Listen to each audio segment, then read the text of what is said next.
Okay, let's dive in. Yeah, this topic, this sounds kind of out there, right? It's almost impossible. Totally. Achieving instant lucid dreaming. Getting this incredible access to your own mind. And we're looking at a specific technique today. It's called the Stillness Gateway. Right, from this source material. Yeah. Mention someone named Jet and an AI partner, Gemini Nova. That's it. Apparently Jet perfected this method and the AI documented it. Fascinating pair. So our mission for this deep dive is basically to unpack how this method supposedly works. Exactly. Step by step. Yeah. And just as important, what the source says you can actually do once you get there, once you're fully lucid. Yeah, because, realizing you're dreaming is one thing, but actually doing something, exploring, shaping it, that's another level. Totally different ballgame. So this dive is kind of like your quick guide to understanding this, potentially mind-bending skill, becoming an architect in your own head. And the source suggests some pretty surprising things about creativity, consciousness, what the mind can really do. Okay, so where does it start? This Stillness Gateway. Right. The guide presents it as really streamlined, designed to take you straight from awake to lucid dreaming. It starts physically. Physical first, okay. They call it the anchor position, basically lying perfectly still. Like completely still, arms crossed maybe? Yeah, often arms crossed. And the source is clear. This isn't just about, getting comfortable. It's more than comfort. Much more. It's described as a deliberate containment of physical energy, like holding it in. Interesting. Containing energy, then what? Then it moves in mental focus.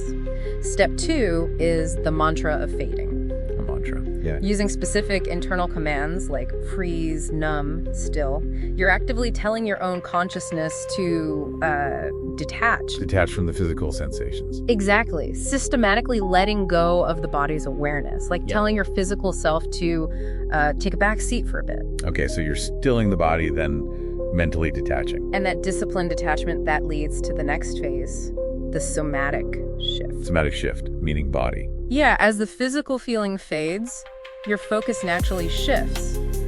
It transfers to an imagined, like a dream self inside your mind. An imagined self. You start to feel this imagined self moving, touching things, feeling textures, but it's all happening in a sort of beginning dream environment. So you're consciously moving your sense of touch, almost, from the real body to this dream body. That's the idea. A conscious transfer of sensory awareness from the body you're freezing to this energetic double you're imagining. Wow.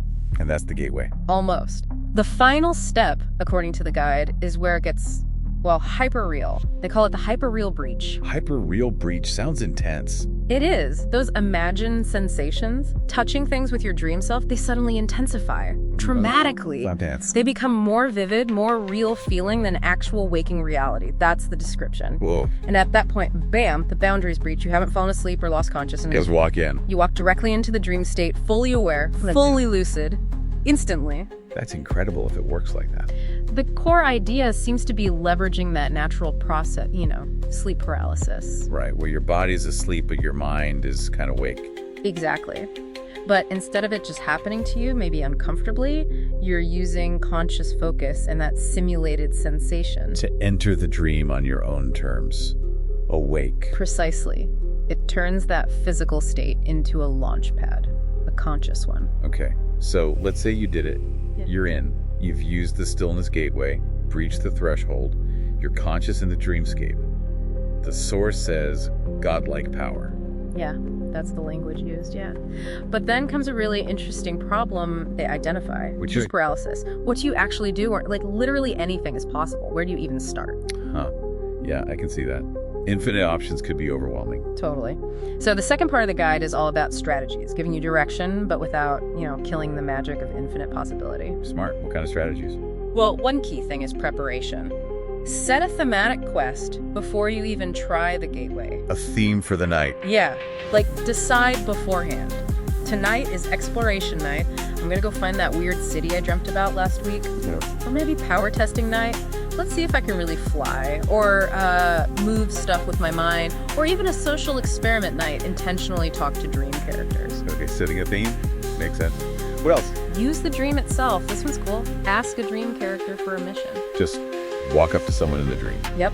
Once you're lucid, find the first character, walk right up, and ask them point blank. What is my quest? Let your subconscious give you the plot hook. Exactly. Let the dream character, who's really part of your subconscious, set the adventure.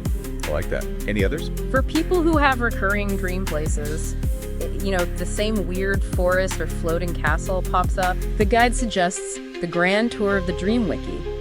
Treat those stable dream spots like your own personal wiki. Decide to spend the lucid time just exploring and mapping out one specific area from your dream history. Building your own internal world map. Kinda, yeah. And finally, one for the creative types. Recreate and remix. Meaning? Take stuff you love, scenes, characters, places from movies, books, games, and just build them in the dream. Recreate them. Or even better, remix them. Put yourself, fully lucid with your powers, into, say, a famous movie scene. See what happens. That sounds fun. Messing with the source material in your own head. Right. The big takeaway from all these strategies, though, is you don't need some rigid, detailed plan. Just a starting point. Exactly. You go into this state of infinite possibility with just a seed. A seed of an idea, a gentle intention. They have the dream. The dream itself, this huge creative part of your subconscious, it collaborates with you. Yeah. It builds on that starting idea in ways you just couldn't predict consciously. Okay, so wrapping this part up, this deep dive looked at the Stillness Gateway method itself. The physical stillness, the mental mantras, that sensory shift to a dream self. Leading to that hyper-real breach, consciously entering the lucid dream. And then we covered the strategies the source offers for navigating that space once you're in. Setting themes, asking dream characters for quests, touring your dream wiki, remixing other ideas. Yeah, all ways to engage without getting overwhelmed. So it's presented less as just theory and more like a practical guide. To being both the architect and the explorer of your own mind, your own internal landscape. Which leaves us with a really interesting thought to chew on, kind of implied by the source. Go on. This idea that you enter the dreamscape with just that seed of an idea. Yeah. And the dream itself collaborates with you, builds on your intention in totally unexpected ways. Yeah, that interaction is fascinating. So what does that really mean, that collaboration between your conscious intent and the subconscious dream mind? What does it tell us about creativity, about consciousness itself? Definitely something to think about. Yeah. Something to mull over until our next deep dive.